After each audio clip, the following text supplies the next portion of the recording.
In this video, I am going to show you how to change UPI PIN in Google Pay. 1. Launch the Google Pay app on your mobile device.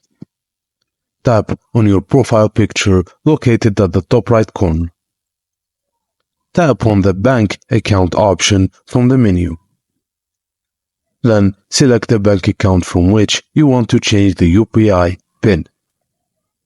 Tap on the three-dot icon at the top right corner of the screen and choose the Change UPI PIN option from the menu.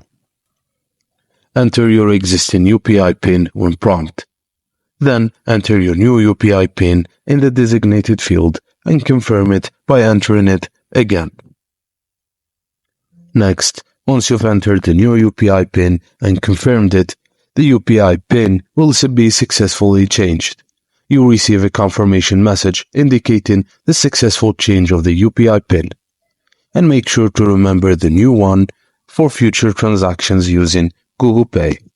And that's it, guys. Thank you for watching, and please don't forget to like and subscribe for more.